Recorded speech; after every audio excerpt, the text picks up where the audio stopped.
All right, what's up, guys? VV back with another video. And in today's video, guys, we're going to be checking out Red Yellow Sabo in OP09.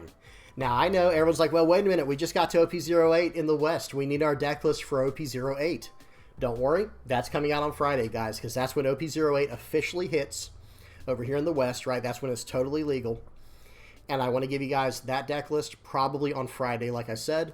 And that will be a whole video dedicated to that. So hold your horses, be patient, don't worry, it's coming. Just to give a quick spoiler on that for people who are trying to, who want to know what they need to get early, the two cards I would keep my eye on if I were you and you're trying to get this deck ready to go as soon as you can, so you can hit the ground running and be ready, right out of the gates. 3-cost Jewelry Bonnie, the Egghead, trigger, draw 2, trash 1, and the 5-cost Egghead Nami that has the ability to pop a 5 or less and then activate main on the trigger. Be checking out the prices on those, be monitoring the prices on those, and if there's any local trades that can come up, I'd probably snag those as fast as you can if you're very serious about Red Yellow Sabo and OP08. Okay, but don't worry, I'll have an entire video about that. I did at least want to give people a spoiler, a little sneak peek on what they should start prepping for and try to snag locally if they can get their hands on it. Now, let's talk about today's video. We're going to be doing OP09 in today's video. OP09 Red Yellow Sabo. That will be the main focus, the primary focus. However, I like to try to have a little bit of something for everybody in these videos, so let me give you a quick breakdown. First things first, we're going to head over to the lab, and we're going to check out a game of Blue Yellow Queen versus Gecko Moria. And this is from OP07, guys. That should be a lot of fun. That should be very interesting. After that, we will head over to the sim and check out, I think it's 3 or 4 games I have prepared for us for Red Yellow Sabo in OP09. Okay, that should be a lot of fun as well. After that, we'll check out the deck list. We'll break it down. I'll talk about it, things I expect from the list and all that good stuff. And then finally, we will finish off with an art critique. Okay? And I will have everything time-stamped for us down in the general description. And I will also have any kind of relevant links or deck lists down in the comment section of the video. All right, guys, let's get into this. Let's do it. First things first, we have got a game of Blue Yellow Queen versus Gecko Moria. Let me go ahead and move the leader here. And check this out, guys. This one is a live recorded game of 2 players, playing in person here. Good stuff. Like I've said before, guys, I will review anything you guys send me. Okay? Anything you guys send me, I will review it. One more thing I want to say as well is the person who submitted this video, I will ask for their permission in the Discord to see if they want me to link their video, because they actually, I have it muted right now, but they do a full breakdown of the video as well, of their own gameplay and their own decisions. So I will see if they're okay with me linking that in the comment section. Okay, guys? All right, now, let's get into this video. Let me make sure it is on 2x speed. We're good to go there. Volume is off, and we're off to the races. Here we go. I do apologize for the angle. This is not the best angle, right, for us to watch the game, but I'll try my best to slow it down and talk to you guys as we go through it. Okay, looks like we rolled a 2, but I don't know who. I didn't see what the Moria rolled, but oh well. Whoever won the dice roll, we'll see in just a minute. All right, so Moria, Blue Yellow Queen, here we go. Starting off, so I guess Queen gets to go first. I don't know if they won the dice roll and chose to go first, or if Gecko Moria won the dice roll and chose to go second. I would assume, okay, this is just logically thinking, that Gecko Moria would have chosen to go first, so I think the Moria probably won the dice roll. All right, so we're going to play out a Perona. We're going to fix our hand a little bit here. Let's see what we got. Let's see what we got coming. I see a Flame Dragon King, guys. Y'all see that? A Flame Dragon King, a 7-cost Gravity Blade Raging Tiger, Doflamingo. Is that I think that's a beige, and then in the middle we have Sanji. Okay, so they're going to set it up like this, it looks like. Very good. So the next card they're going to get should be the event. That way they can set that up very. I like that event, guys. That's a great idea in Blue Yellow Queen. Okay, now we're going to set up our Doflamingo turn here. So I typically will wait a little bit to play my Perona or my Doflamingo so I can make sure I set up my, my late game cards the way I need them. But hey, we got another Doflamingo coming up. We got a Gravity Blade, beige, 9-cost Sanji, and Yamato. All right, let's see what happens. All right, so we're going to set it up where it looks like we get Yamato first and then Sanji. That's what it kind of looks like he set up. At the last 2 cards. Okay, not swinging either. We are not going to swing with Queen to give them any kind of cards. I think that's interesting. I think that's probably a good idea. keep their life totals high so that way we can pop plenty with our Yamato. Swing for 5 with Perona. We got 2 Dawn left. Guess what that's going to be used for, right? Let's see if he uses it. Nice. Yeah, he was able to use the Flame Dragon King. There's his life cards, guys. Check this out. There's a Brûlé in there, a Perona, I think that's X Drake. It looks like a 5-cost X Drake, and then the 0-cost event. Perfect. So now we know what our life is. Excellent. This should be very strong. Like, this should be very good for us. All right, so we take it. We got the X Drake that he put on top, and now it looks like it's going to be our turn. He's going to play out a Hina. Very nice. Now, we're on our 7 Dawn turn here, right? Yeah, Gravity Blade. Very good. Very interesting decision here. So let me pause right here for a second. So what would you have chosen here? Where did they swing, first of all? Hang on, let me see something, guys. So Flame Dragon King. Sorry, guys, we had to go back to like 10 seconds. They play that out. Okay. Hang on. I meant to hit spacebar, but I hit back again. So he's going to swing 5 into... Okay, so he swung for 5 into the hog back, which got a 1k counter out of hand. Did you notice that, guys? So... where would you have swung? Would you have swung at the brand new, or would you have swung at the hogback? I like the hogback idea, and then we can bottom deck the hogback and then either the other hogback or the hogback and the Hina.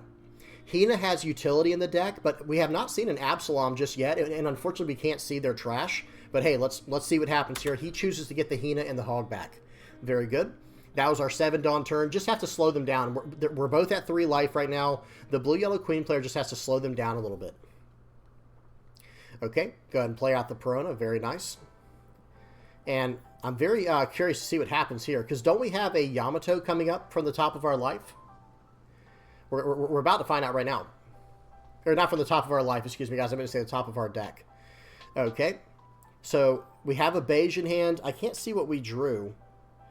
So he's going to swing for 9.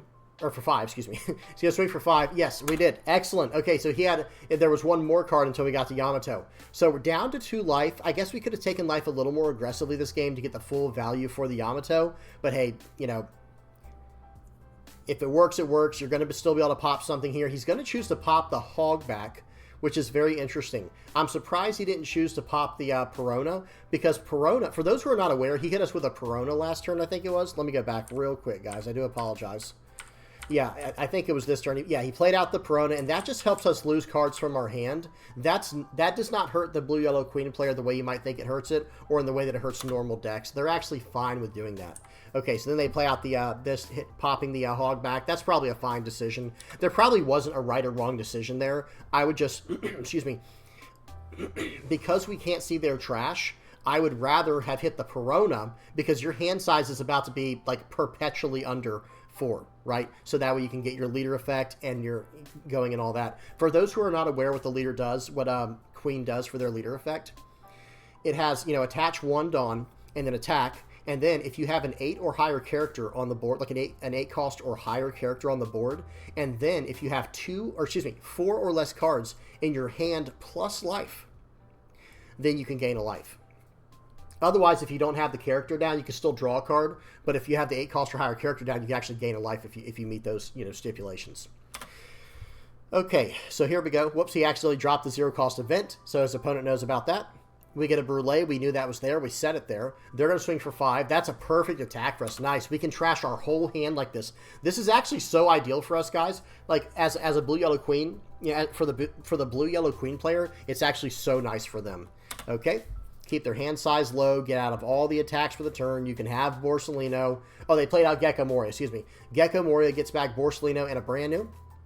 Okay, then he's going to top of life, or bottom of life, excuse me, the Gecko Moria with the Katakuri, smash into the board, gaining a life in the process. Okay, they're going to swing in. We'll go ahead and block out of this. Actually, they take it because they knew it was the stage, or excuse me, the event, the trigger event. And then got a Gravity Blade from the top of life. Very nice. I'm very surprised we're not seeing any Absaloms right now to take out this Brûlé. I'm wondering if this list is like running very low removal, but I seriously doubt it because they're running Hina. So yeah, I'm not sure. I'm not exactly sure. Because I feel like they could have tried to get rid of the blocker and be more aggressive there. It still would have failed because we know it's in our life, but still it's kind of just the point. Okay, cleaning up the board, gaining life all along the way, guys. I know they're playing fast. I have it on 2x speed. But hey, you know, this is where blue-yellow queen is in cruise control. Okay, they play out some cards there. They took life. They have 2 0-cost counters in hand and no life, but they do have a blocker. Okay, the Gecko Moria is all right with that, though. They're just going to keep gaining life. And let's see what we get. We're going to swing 6 into the Hogback, 8 into the Hogback, 8 into that guy, 9 into that guy. Oh, nice. Okay, so we got another Yamato, guys. That's going to allow us to gain a 2nd life this turn. That is huge. That is massive, guys. So that put us up to 2 life. That kind of takes away the chance for them to just blitz us down this turn by popping the Brulee and just going everything at face. Okay. Yep, swinging for 9 at face. I like that a lot, so that way we can just get them lower and lower. Okay, swinging in for 9. Or, excuse me, swinging in for 11. Use the blocker. Swinging for 5. They knew, okay, there was a bow Hancock. Very nice. All right, and here we go. Another Gecko Moria. Guys, how many decks can survive all 4 Gecko Morias coming out? I'm just saying, that's pretty interesting to see Blue Yellow Queen doing what it's doing here. This is pretty solid, pretty good, very well piloted by the pilot here, but still, hope you guys know what I'm saying. Okay, so let's see what happens next. We got 10 Dawn to work with. We've got 4 9Ks on the board, or excuse me, an 8K and then 3 9Ks. All right, here we go. Yeah, I think we just kind of go at the, I don't know, I guess we could go, yeah, go for that guy, clean up the board, all the little stuff. We can gain a life this turn, I believe. I don't know how many cards are in our hand. We're just smashing in. Let's try and take them down lower and lower in life, and then we can go about it from there. All right. Just waiting for our opponent now. They're kind of looking through their trash. This is a very important turn right here. They're deciding what they want to do for, you know, if they want to counter out or not. Because, hey, this is a very important turn. Look, they got a full grip of cards right now. Swing for 11. Okay. So I'm surprised they didn't just take that. I'm very surprised. And I saw an Absalom. I saw an Absalom in their hand. Let me see something real quick. Okay. Let's see what they, right here. Okay, Tashigi, Absalom, it looked like a brand new, and Sindri. Yeah, why don't we just pop the Boa Hancock here and just go for game? Okay, let's see what they do.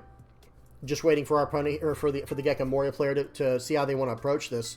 They're in a tough spot, guys. This is not an easy spot. Okay, so they swung for 5. Whoa. Okay, they swung for 5 and took it, guys. They swung for 5 and took it. Now, right here, okay, but they still have 1 life left and a blocker. So let's see what the Gecko Moria player is going to be able to do here. Okay. Here we go. Sakazuki. Okay, that's not the best card. Not the best card right now. Only swings for 9. Oh, no. Only swinging for 9. So, and guess what? We have exactly enough to get out of that, right? We've got 2 6s in our hand. Or we got 6K in hand. A 0 cost 3K and a 0 cost 3K. Man, okay. If the person is watching this right now, like, I think they're going to be really frustrated. So they can very easily get out of this with 2 0 cost 3Ks, and they have 4 Dawn left, so they have to get out of it. And look at that. He's got 4 Dawn left. I bet right here he's like, man, I should have gone for it. And I agree, by the way, because as the game goes on, you're not going to survive against Queen. Now, they have 4 Dawn left. They did that as a safe play. They're probably going to sit back on a Borsalino, but you're not surviving, right? I mean, who knows? We'll have to see what happens. So 9 into there, it's going to go through because there's the Borsalino. There are no cards left in the Queen player's hands. But let's see what happens here. Okay, swing for 11. That's a big attack. That's a really big attack. We still have a blocker on the board. They have 1 life left. We have to get through with 2 attacks. Really 3, right? Because 1 has to eat the blocker. So if they can survive 2 of our attacks, the Gecko Moria player, then they're going to win this game. Okay, they took the first one. Now we just have to get 1 more attack through. Let's see what happens here. I don't know what just happened. It looked like he drew a card or something. I missed it. What was that? Okay, it looks like they're showing something. Or no, he swung and then Borsalino. Yeah, so Borsalino here. Very good. Okay, wow. Okay, so there's the removal I was talking about earlier. Like, we've got a Suru in our hand. We've got the Absalom. I'm not sure what was going on. But okay, so they went ahead. They're going to counter out for, it looks like, let me go back and count all this counter. So we're swinging in for 11. They counter out. And now it's 2, 4, 5, plus 8 is 13. So we're going to go from 5 to 7, 9, 11, 13, 14. Okay, getting up to, wow. Okay, now swing for 6. Oh, and he didn't have the one last counter there. He did not have the one last counter. One thing I have to say is I didn't think he was going to survive from that anyway. I think last turn, so let me just say one thing. Great game, by the way. That was a great game. And it says OP07 semifinal, so maybe at some kind of local store event, wherever this was. This turn right here. Okay, if you have an Absalom in your hand, right? Like, okay, so you have Absalom in your hand and a Suru. We know he has Suru, right? Because he countered out with 2 of them. So maybe he drew an Absalom for the turn. No, it doesn't make sense. He has to have an Absalom in his hand because he doesn't get... Well, okay, unless he had gotten it... No, he had to have, right? Because this is his turn. So what I think he should have done after the 5K made it through, that was actually like, wow, okay, I might be able to win this game, right? He might be able to win this game. And instead of playing out the 6-cost Sakazuki, go... Actually, no, I'm sorry. So I would have done the entire thing a little bit differently, I think. I think I would have done the entire thing a little bit differently because knowing you have Absalom, you could play out Suru for 1, and then you can swing for 9 with your Gecko Moria and go 11s from there while popping the blocker and being as aggressive as possible. So let me see what that would cost. For what I'm saying to do with Gecko Moria, it costs 2, plus 4 is 6, 7. Okay, so so for Suru is 1. To activate the effect is 2, so it gets us to 3, and you'd have to attach 4 Dawn to your leader to get to 9. Okay, so that's 7 Dawn. So then you could go, literally, it would be 9, 10, 11. And then I think that would have probably been able to win them the game. I'm very curious about the Sakazuki decision, but even that might have won the game. Because watch this, guys. Even that may have won the game. Because look here. So they KO the character, and they still have 4 Dawn left. Right, because this attack went through. Because the Gecko Moria attack went through. Okay, well now it's... Right here, it should have been swing 11, right? Because that's your only chance at winning this game. Some people might say it would be better to swing 10 and then 12. Maybe, but you need both attacks to hit, so I would just swing for the highest possible number since he only has 2 life left. Because if he only counters out of 1, he wins the game. So I would have considered 11 or 10 and 11. But if I had gone 10 and 12, but if I had gone for 10 and 12, I would have lost the game for sure, right? So I don't know. That's the way that I see it, at least. That's the way that I see it. Either way, really good game here. This was a fun one to watch, and yeah, really good stuff. All right, give me 1 second, guys. We're going to get set up here. This will only take a moment to move over to the sim. Got a game against Nami. Let me move my head over to here and take off the black screen. Okay, we were close. We were close. All right, there we go. All right, good enough. Okay, so now we've got 4 games. It looks like I'm looking over here now with my glasses on. I can actually see. We've got 4 games of Red Yellow Sabo from OP09 of me playing it on the sim. And the games we have lined up are going to be Nami, Red Purple Kidd, which has been seeing a lot of play lately, Purple Yellow Nico Robin, and Red Shanks. Okay, so let's check this out. Whoops, I forgot to go full screen. There we go. Now I got to adjust the camera one more time. Sorry, guys. There we go. Now we're good to go. Volume is off. Speed is on 2x, and let's do this. All right. So I know a lot of people don't like going against Nami or whatever. I got to adjust my camera just a little bit. There we go. I like that better. A lot of people... pause. I gotta pause this real quick. Oh, it's not pausing. A lot of people do not like the Nami matchup, and I understand that. That's fine. But you still have to know how to play against it, right? Because some people do like to play Nami. And it's a very strong deck right now. So one thing you're going to have to learn how to do is how to play against Nami. And guys, I'm going to try to show you to the best of my ability how to do that in this video today. Okay? So, okay, the Revo Army version, by the way, check out the new Sabo. I can't wait to get my hands on this card, guys. The new Revo Army version goes wide very quickly. And I think it's very strong. But we'll talk more about that as we get to the deck tech at the end. Okay. All right, so right here, I'm just going to go ahead and grab like the biggest character I can find from my 5-cost Imperial Ivankov. They're going to Sanji's pull off here. And guys, I'm about to be on a full, 5-wide board on, what are we on, turn 4? This is my turn 4. So here we go. I'm going to go ahead and play out the Koala, cheating out the Karasu. And now I'm ready to start attacking a little bit. We're going to swing for 5. Let's see if he has a White Snake, because this is the time to use White Snake, to be honest, if he's going to use it this turn. Uses a Giant Gavel. We already got that out of the way. We're going to swing for 5 more now. Okay, just waiting on my opponent. They take it. Draw 2, trash 1. Pretty good trigger. Pretty good. Swing for 5. They give us another Gum Gum Giant Gavel, and another one. So we just went through 3 Gum Gum Giant Gavels in our turn 4, okay? So they're going to play out 2 of these blockers here named Boodle. Going to swing 5 into 4. I'm just going to block with the new Koala. She's a 6K blocker. It's fine. All right, so this turn right here, let's pause for a second and talk about it. They only have 4 Dawn. I don't care that they have 2 blockers. It's irrelevant to me. Like, it's literally not actually relevant to what I'm about to do to them. Because, okay, they only have 3 cards in hand. And they only have 4 Dawn active. So I'm going to swing with my Karasu first for 7 to try to force them to use 2 Dawn to get out of this attack. So then they only have 2 Dawn, and I still have 5 attacks coming, and potentially more if I had... Well, I don't have a rush card in hand, but if I had a rush card, it could have been even more. Okay, so 7. They use a blocker. I think that was actually very smart. That was fine.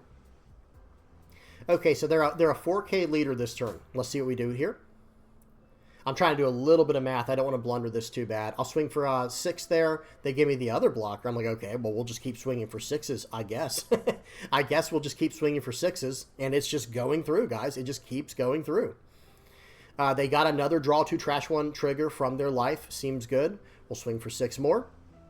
They're going to give me a 2K, a 1 cost 2K and a 2K counter, and I'm swinging for 9. That's going to go through their turn. They have 20 cards left in their deck. They're going to Sanji's Pilaf and Kaya at 1 life left into a full board. This is not the place you want to be. Swing 5 into 4. That was a good call. For those who might be wondering, like, why didn't you swing into the 5K? Because it's easier to counter out of. I just need a body on the board, and I'm good to go. All right, let's see what happens here. They've got 6 Dawn active, and I just got another Karasu, guys. Now, unfortunately, I am going to have to do this in a weird way here. Okay, so I do swing for 8, -4, or -1 to the leader. This will require a 2-cost 4K and something else. They only have 5 cards in hand, okay? So let's see what they decide to do. They take that one. Right here, I'm going to top of life my Karasu, give +2 to the other Karasu. Did you see what happened there? And then I played out the other Karasu. This is very confusing. I got 3 different Karasus going on here. But the red Karasu reduced the power of Nami to 4, the first one. And then I put it on the top of my life with my leader effect to give plus 2,000 power until the start of my next turn to the 3-cost blocker Karasu, the yellow one. And then I played out the other Karasu to give minus 1,000 more. So that is a 3,000 power leader right now, guys. That the trick to beating Nami for red, yellow, Sabo is go wide. But if you're running the Revo Army version, or if you're just running Karasu in your deck, Karasu is the answer. It is extremely hard for them to deal with. Okay, but the game's not over. Let's see what they can do. They bounce back the Kaya with Snake Dance. Okay, well, I'm going to swing just for 5. That's going to require 2 cards, right? Or 2 cards or 2 Dawn. That's why I always try to say. It's either going to cost you 2 cards or 2 Dawn. Okay, so now I'm going to swing 6 into 4. They did gain 1 with the whatchamacallit. Now I'm going to swing 6 more into 4 with the White Snake. And that's game. Good game. That was a tough one. This is a very hard matchup for Nami, especially when I see all my Karasus like that. Almost unwinnable, to be completely honest, guys. Almost unwinnable. It can still win. Don't misquote me. It's just a very tough matchup. Okay, Red Yellow Sabo versus Nami. Now we got a game of Red Yellow Sabo versus Red Purple Kidd. Let's go 2x speed here. And again, guys, this is all from OP09, of course. Okay, this is one thing I love about the Revo Army build. There's a turn 1 play, a turn 2 play, and a turn 3 play. It just curves out so well. And it can maintain some good tempo. So I'm going to swing for 6 here, and I'm just going to play out another Bello Betty, and we'll just play out another Bello Betty, completely setting my hand. Now, this version that I'm running, I will show at the end of the video. It is not finished. It's not like a prime list or anything, but it's still pretty decent. Okay, swing for 5. I do have the 5 cost in hand. I think I just play it here. Yeah, just keep. Oh, that was basically a whiff, unfortunately. I was going to say, just keep developing the board, but I actually didn't hit anything good, and then he jet pistols my one big character, swinging for 7, we'll take it. I got the Sabo, lets me draw 2 cards. Seems good. We'll take it. I've got 10 cards in my hand, and I've been playing like 3 and 4 characters. You know, I've already played out like 4 or 5 characters. Now, I do want to aggressively take life, and if you're playing the Red Yellow Sabo version with these new Revo Army cards, you do want to aggressively take some life, because you're going, how do I say this? Swing, okay, so I'll explain what just happened there in a second. The new trigger cards say if you and your opponent have a combined total of 5 or less cards, then you can play the card out. So if y'all both have 6 or more combined life, well, you can't play the cards out from your trigger for free. You can't play them out from your trigger at all. So you do want to kind of aggressively take life at the beginning of the game. Number one, you might hit some other triggers because there are other ones that can trigger at any time, like Morley or Lindbergh or whatever. But then later in the game, you know, as you lose more and more life, you'll be able to hit all of your triggers. You'll have access to all of them. And as Red Yellow Sabo, we can just keep gaining life. Now, that turn right there, I played out a... the 4-cost Karasu, dropped my opponent's power down to 4, my opponent's leader's power down to 4,000 for the turn, and I just swung for 4, 4, 5. And guys, that's a lot to deal with if you think about it. Like, they have 5 cards, they just drew up to 6 for the turn, and I still have like 9 cards in my hand. Okay, they're gonna swing 4 into 2. They can have the Bello Betty. We're not worried about that. Swing 9 into 3. Hey, you can have it, dude. It's all yours. Swing 9 into 5. I'm like, you know what? Let's take it because we'll count how many triggers are in this deck in a minute. I'm running something like probably 30 triggers in this list, guys. Okay, well, why don't we just try to win the game, I guess. We'll swing 6 into 4. He was very wise to not defend out of that. Right now, I'm deciding if I want to go one more turn with this guy and develop my board a little bit larger, because I can very easily take out this dragon or take, like, every card from his hand. Because I can... What did I just do there? So I did a... Oh, flame... Yeah. So right there, I did a flame... hang on. Fire Fist.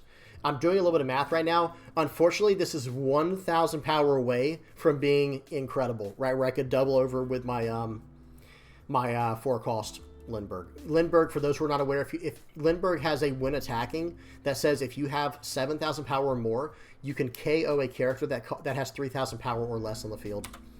Really powerful, but I don't have any more power reduction in my hand, unfortunately. But that's okay. Why don't I just go at this character here? We'll swing 7 into 5, see if he wants to give me a 2k, 1k from hand, or a 0-cost 3k. I'll take either one. Because he only has 5 cards in hand, guys. Again, like, look at my hand. My hand is, like, obnoxious at this point.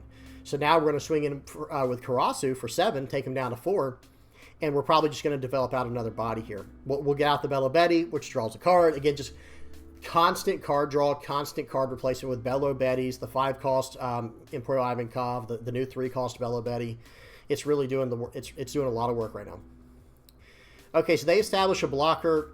Okay, if I defend, so I'm going to protect my character, right? Because I basically lethal.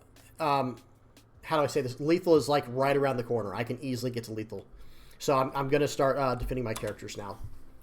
Okay, 2k, 2k. That was a very clean counter anyway. They left 1 Dawn active. Okay, let's see what they do here. They're probably sitting on Gum Gum Giant is the name of this 1-cost purple event. It's a 1-cost event that has Dawn -2, trash a card from hand to draw 2 cards and then go plus 4,000 power for the turn. But I don't know how they're going to survive this. I guess that's kind of what I'm getting at here. Now, fortunately, I do have, I have a Kuma in hand, but I'm trying to do the math. It's like, wait, can I pop this, what's his name? The Eustace Kidd here. So let's see what we do. And I think the answer is yes. So we'll swing for 7. We'll do -1 to the Eustace Kidd. I'm trying to get him to use this now, because then I can pop the other. So, okay, so this is basically, you know, it's pick your poison. Do you want me to pop your Eustace Kidd now by you attacking into it, or do you want me to pop it afterwards, you know, with my, what's his name there? The Kuma. Because I have Koala plus Kuma. Okay, let's see what happens here. So swing for 7. The other option is he could try to, if he does counter out, then I could just pop the other blocker. So I think he should have at least blocked with one of them there. It was the safer play in my opinion. So now we're going to do this. He counters out. Very nice. We will push this card back to the top of our life, and we'll swing in like this. And now we have full board control. We have 3 life. You can have as many rushers as you want to. Now you can even have Karasu. It just doesn't matter. If you don't have a blocker, you can't survive this next turn. He attacks in. It gives me the Bello Betty back to draw a card. That combo late game is disgusting, guys. Like, being able to recycle that Bello Betty over and over and over again. Like, the only better card than that is probably Frankie in this position, where you have 1 or less life left. Or I guess technically, if Frankie is the second life that or less, then you could just get tons and tons of value from just continually recycling him. But okay, we're just going to pop this blocker here, and then we're going to swing for 7, and then I'm going to swing for 7, and then I'm going to swing for 7, or whatever it ends up being. They're trying to do the math right now. I'm trying to get past his, because he does have one Dawn open for a Rad Beam or the new Gum Gum Giant. So I'm trying to see what he's trying to do with this.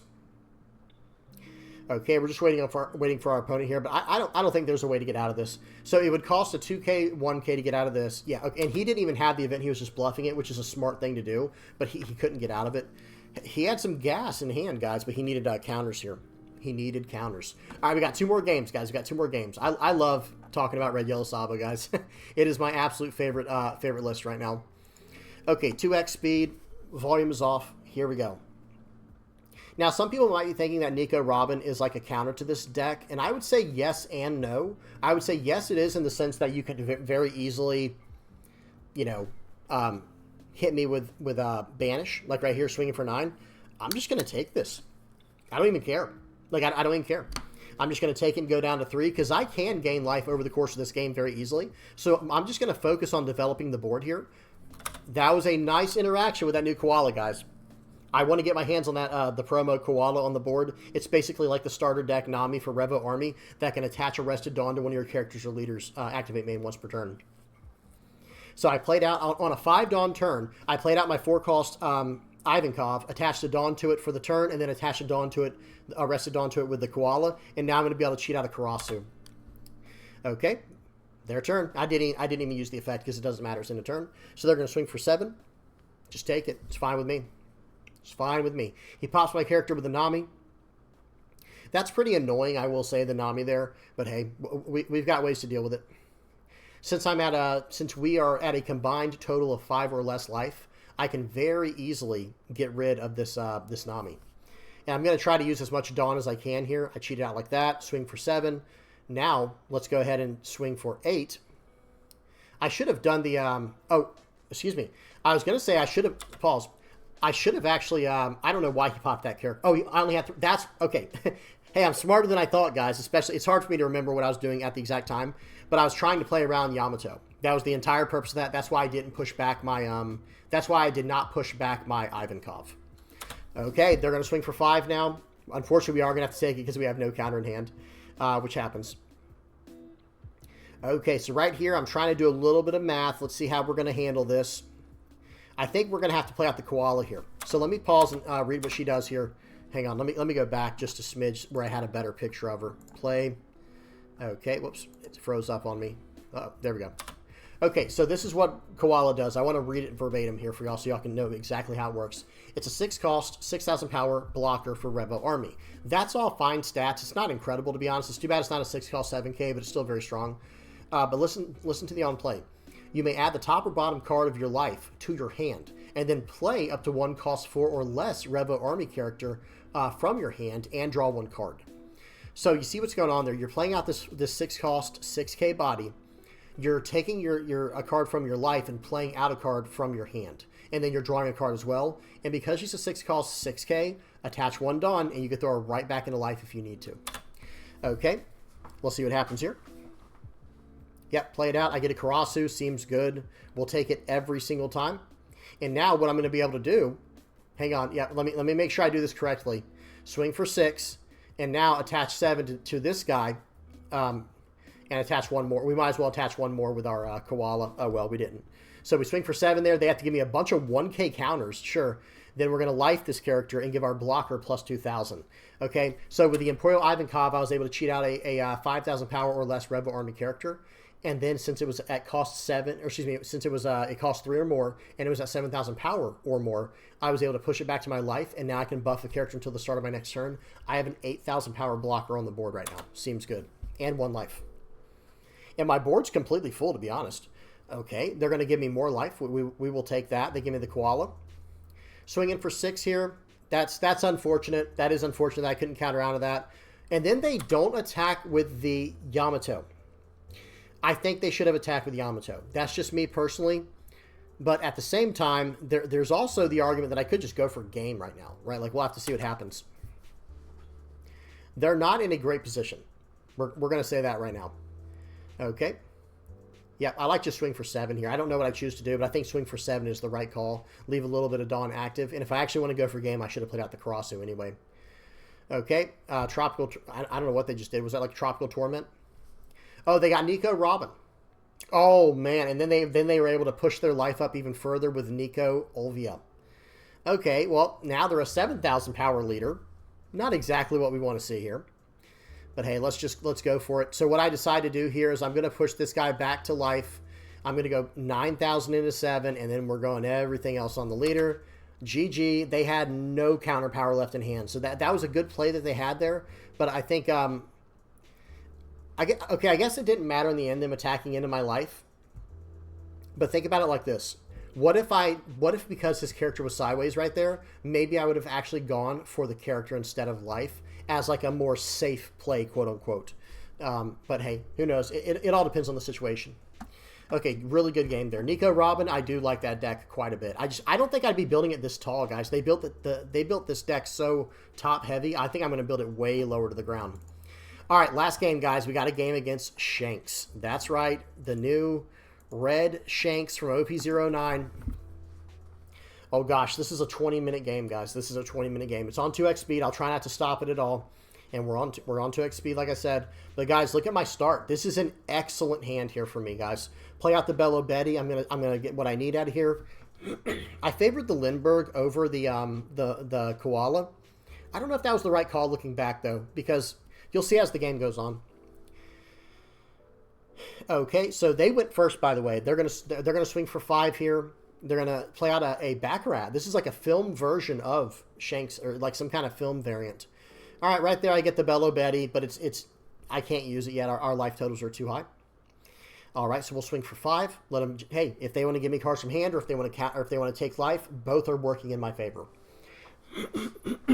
Excuse me. Because, guys, I'm prepared for a long game. Oh, they didn't have to use anything because of the leader effect, guys. Sorry about that. Okay, so let's see what they do here. I play out the Lindbergh, and now I'm threatening to pop the Baccarat very easily. And let's see what they choose to do. Okay, swing for 6. Guys, I'm okay with taking life with this deck. I give him a 2K counter here, but looking back, I think I should have actually taken that. He plays out Lucky Roo. That card is very annoying. That card is very, very annoying, I have to say. So right here, I swing for 5. He's probably just going to use the leader effect. That's fine. I just want to develop a board right now. That is my goal currently. Okay, now just swing for 6. Yep, and then play out the 5 cost 6K. That is the play. That is the play right here. Okay, let's see what they do. Probably just give me a 2K counter or use the Baccarat effect. Yep, I think they used... Oh, they used leader effect. Oh, hang on. Wait. Okay, so I think that was probably a mistake. I think they probably meant to do leader effect there and do just a 1K, but they probably forgot they had already used the leader effect on my blocker. Or, excuse me, on my Lindbergh. However, I would have just used a blocker there, like just use the Lucky Roo and just cash out on my character right away. I don't know. That's the way I'd have done it. It always depends, of course. But right here, we're going to get another Lindbergh, so now it doesn't even matter. You know, like we're pretty safe now. And they only have 4 cards in hand. Hey, Ben Beckman's a pretty good card to have in hand. That is a pretty good card to have in hand. He's going to pop my Emporio Ivankov, and now I have a Lindbergh he can attack into to get value from. I am going to defend it because he has no more attacks. Okay, except that I'm okay with him turning sideways that guy, turning the Lucky Roo sideways, because now I can do a combo here to go for both blockers.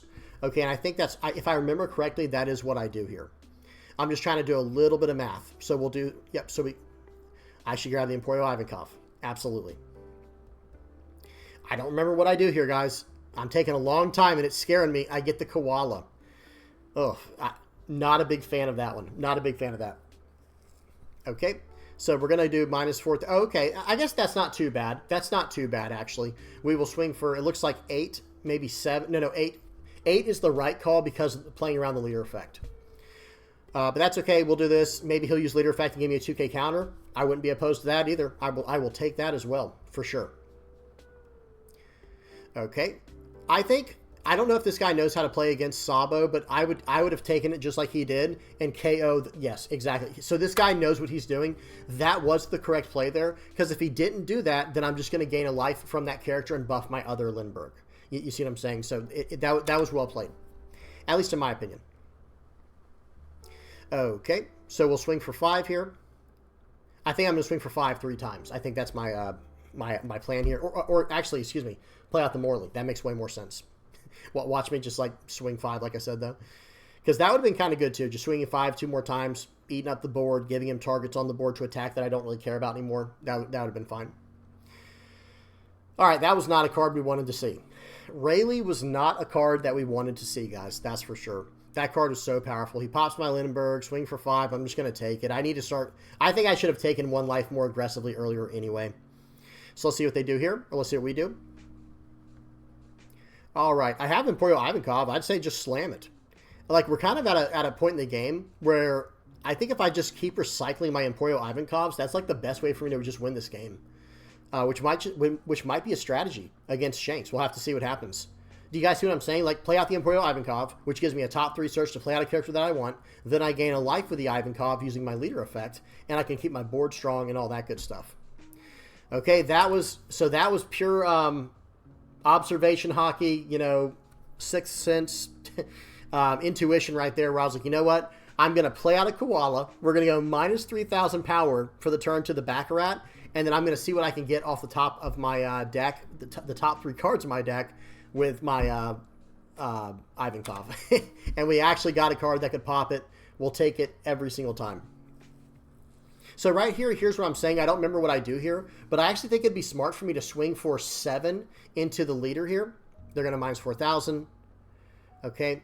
I don't know about that play, guys. I have 2 or less life, so it did draw a card, and it got a bigger body on the board. But so looking back, here's what I think I should have done. So I had 3 Dawn left, right? I would have swung for 7 with my leader. He knocks it down to 6. Maybe he counters out. Maybe he takes it. I don't know.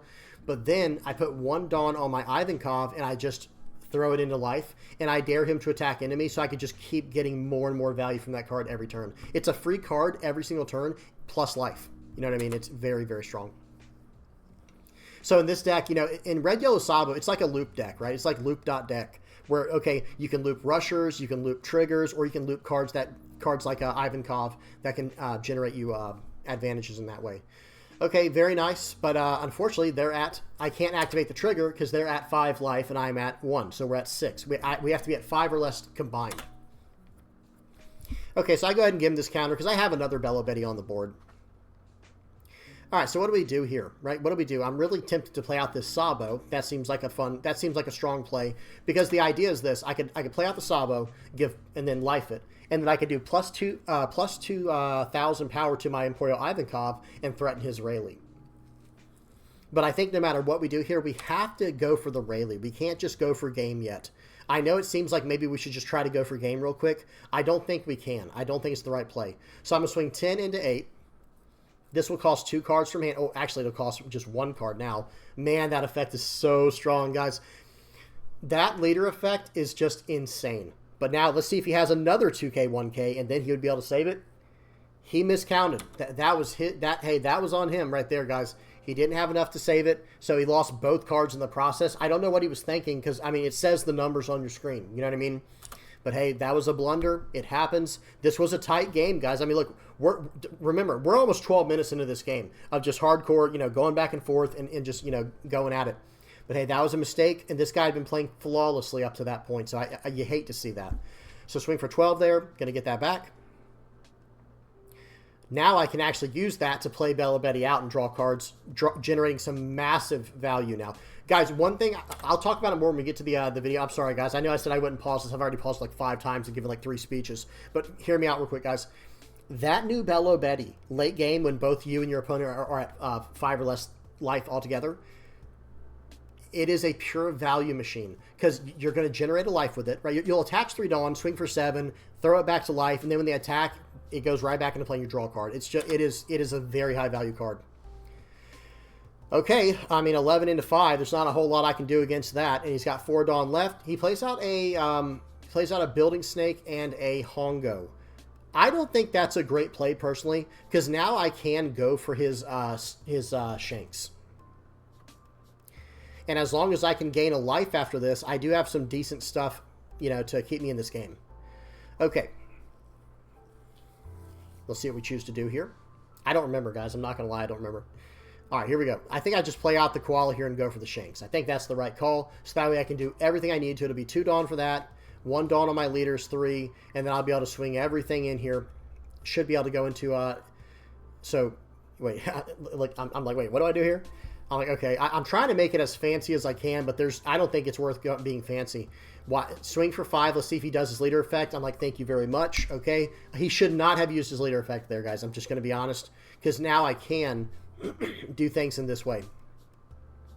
I'm going to put 3 on... yeah, just swing for 9. I was going to say, I don't think there's any reason to play games here. Then we can swing more on the Bello Betty. Notice how long it's taken me to do this, guys. I'm sorry. I know this is taking forever. We'll go +2 on Kuma. But hey, I just made a mistake there. I just messed that up. I should have put 1 more Dawn on the Kuma, and I could have swung for 5, and then I could have swung for 7 with the Bello Betty, or whatever else I choose to do here. That was just a mistake, which is really unfortunate. I wish I had not done that. Because then it would have been a perfect swing 5, swing 5, swing 5. That would have been a very clean 3 swings right there. Hey, and now, guess what? They were at 5 life literally last turn. Okay, and now they're down to 2, and we're back in this game. And Red Yellow Sabo, if played correctly, you know, not making mistakes like I just did there, playing correctly, you can come back from a lot of crazy positions here.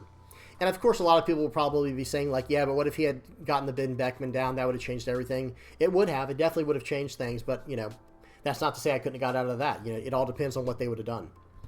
Okay, they play out the Otama here. -2,000 to the... Yeah, hey, you can have that card. Very nice. Okay, swings for 5 at face. Okay. I don't get the idea of playing out the Otama there, because they're already at jeopardy of losing this game. So that might have been a mistake as well, or maybe they're just starting to you know, slip a little bit. But hey, let's see what they do. Okay, they got 2 cards in hand. They're going to swing for 8. I think I'm just going to take it. Okay, and now I have to go for lethal. That's the conclusion I've come to in my mind. But I don't know, actually. They only have... Let's see. I don't have a blocker. And that is kind of what I need right now, is like a Karasu blocker, the 3 cost. But let's see what happens here. That new Sabo can gain a life in this situation. All right, let's go for some board control first. Let's see what happens here. I'm trying to do all the math. I'll swing for 7. Let's see if he wants to do a -1 and a 2K counter. Who knows? I don't know what he has in his hand.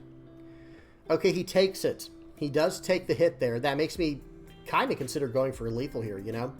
We'll swing 3 into 2. Let's see if he tries to save this. I don't think he should, by the way. Okay, he does not. 3 into 3. Now I can use his leader effect. Does not. Okay, he's saving his leader effect. He must be scared he's going to lose the game. That's kind of the conclusion that we can draw from that. Okay, so Sabo, if you have no life cards, you can actually gain a life with the effect. And now watch this, guys. We'll go ahead and put Sabo to the top of my life, give Bello Betty +1, and we'll swing in for 6 here. Okay, and I think I'm going to leave 1 Dawn active this turn to kind of threaten a Rad Beam, even though I don't have one. Okay, just waiting on my opponent now. Actually, it's their turn. Okay, so now it's my opponent's turn. Rayleigh is absolutely a monster, but here's the problem. How are you going to survive this next turn? That's the issue at hand. Because I have... Okay, I get that Sabo triggers insane. Draw 2, just straight up draw 2.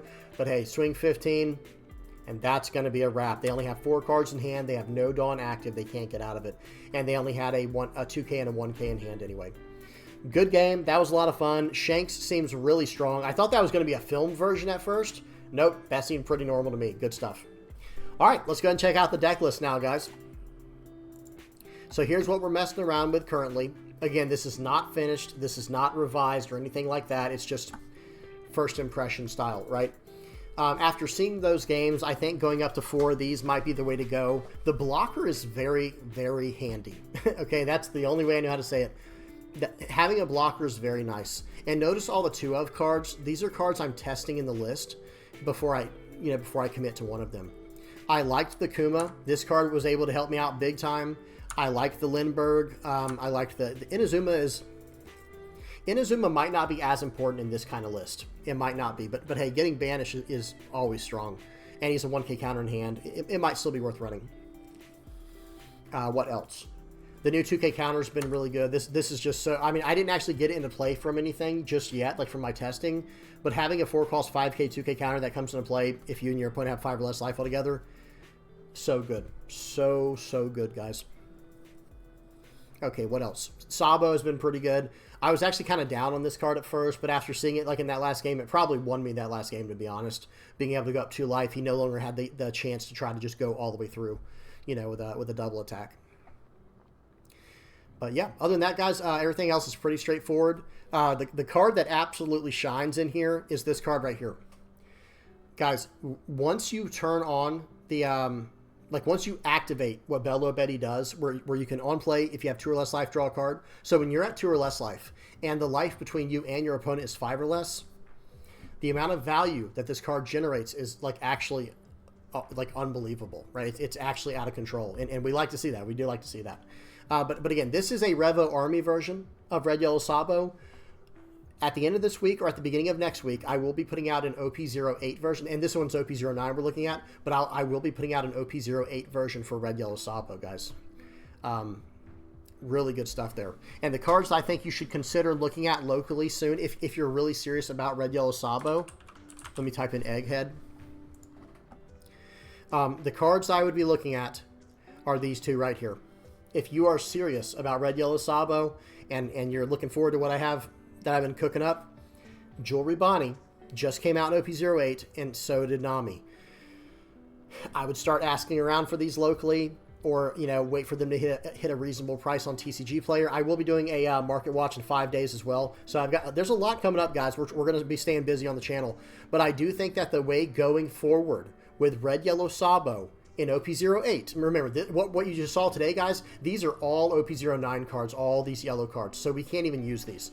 But for OP08, for the time being, I think we're going to be focusing on Jewelry Bonnie, and I think we're going to be focusing on Nami. Just saying, guys. Got some good stuff coming up there. All right, that's it. If you guys have any comments, questions, or suggestions, please do not hesitate to put them down in the comment section below. Last but not least, we do have the art critique. Okay, we have got an art critique for today. I know, we haven't done one in a while. And we got a really cool card. I mentioned this when I was reviewing all the cards. This is Luffy from OP09. And this style was really cool to me, especially this. I feel like I haven't really seen this kind of idea before in the. Let me see something. Can I make this into a blue, and then we'll go 3D? Yeah, there we go. So this fist down here, right? It has watch when I remove this. Do you guys see there's that circle there? It looks really cool. It gives me that. It gives me a comic book feel. I know mangas are basically Asian or Japanese comic books, but it gives me more of the Western American feel for comics when I see this specific pattern. Whoopsies, didn't mean to do that. Right here, because watch, I'll remove it, and then I'll bring it back. You see that, the circle there? And then it also has one. Let's go out one more. Let's go copy, and then we'll shift insert, and we'll put another one out there. It's got another ring out from there. Okay, really cool stuff there. You've got this power source, and he's got that. He is charging that up. Guys, I know you can't see my fist, but he is charging and loading that up down here in the corner, and there's a lot of brightness coming from that. It is the source of light in our picture. Whenever you're looking at a masterpiece, for example, always try to see where the source of light is coming from, and that will really determine the maturity and skill level of the artist. Okay, and in this case, I know this is not a technical Renaissance masterpiece or something like that, but the point is they were very conscientious. I don't know if I said that right. Guys, that's a hard one for me to say, but I think they were very aware, the artist was, of how light works. Because notice right here, we're going to zoom in on the hand now. Let me get off here and let me zoom in. Whoops, hang on. I'm not great with these controls for the little slider bars. Okay, so notice the hand here. The light is literally, notice the source of light is from this right here. We're gonna bust out the line tool here, and notice where it's hitting. We'll hit it right here. Let me make it 3D so I can manipulate it later. I'll even copy this one too. We'll copy this one. We'll put another one down, and then we can rotate it a little bit.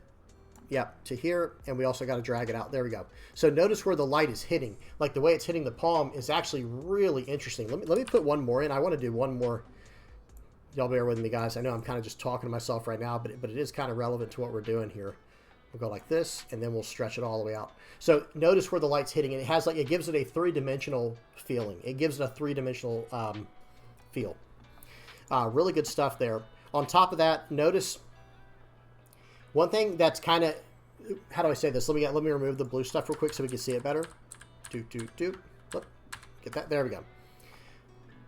The hands, I do wish, so this one, they did a good job with their foreshortening. So in other words, what is foreshortening? So as my hand approaches the camera, it gets bigger and bigger and bigger and bigger, right?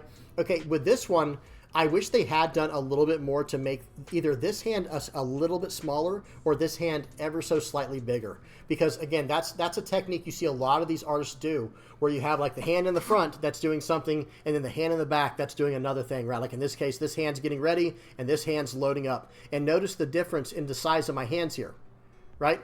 When you have them right next to each other, where's my camera? They're the same size. But when you have it like this, the hand way back here gets really tiny, and the hand up here gets very, very large.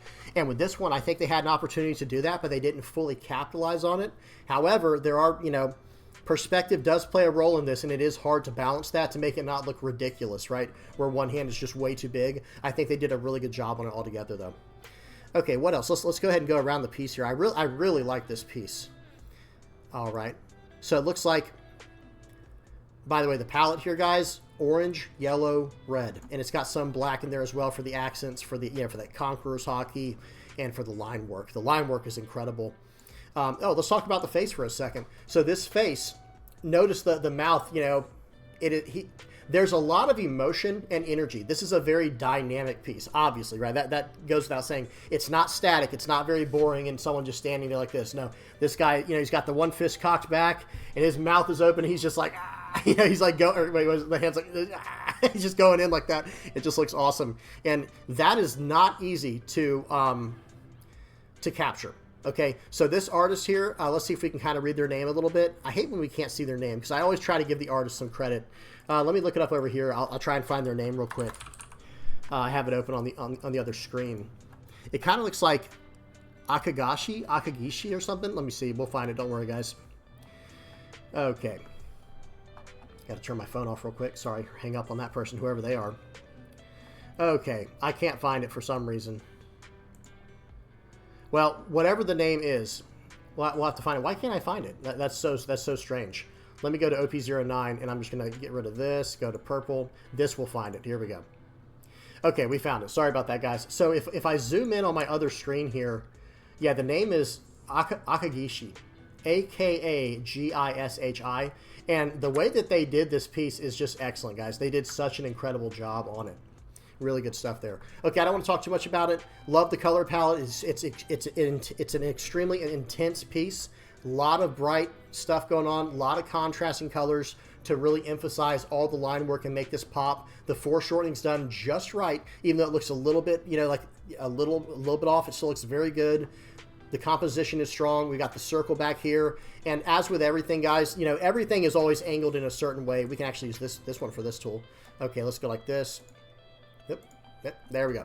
Nope, I got it backwards. There we go. So with this one here, guys, notice what's happening. Let me get this in the corner, and then we will pull this one. Whoops. No, this one's not a good idea. Let me use the other one that I know how to use. Okay, there we go. That was too funny, guys. The triangle tool is always better. But notice what's happening here. There's always a triangle somewhere, right? This has become the find the triangle segment of my video. But there's always something going on here, right? There's always a pushing in a certain direction. It's always pulling the eye in a certain direction. Okay, good stuff. Hope y'all enjoyed that. Please do not forget to like and subscribe if you have not already, guys. Let me go ahead and put up the playmat page here. Big shout out to everybody who supports my channel. If you're liking, subscribing, sharing, commenting, just viewing my channel, you're helping me out, guys, and it means a lot to me. I really appreciate it. Thank you guys so much. And then big shout out to all the playmat supporters. Thank you guys so much. I think I only got like 15 or 20 mats left, guys. These things are selling. They're almost completely sold out now. I really appreciate it, guys. And then last but not least, the patron page here, the VV Pirates patron page. Thank you guys so much for helping me out. It means a lot to me. Trying to make this dream come true, right? Where we can just fully be a YouTuber, right? Just be a content creator. That'd be incredible. All right, I'm done. Hope y'all enjoyed. If you got any comments, questions, or suggestions, please don't hesitate to put them down in the comment section below. And yeah, until next time, guys. Peace.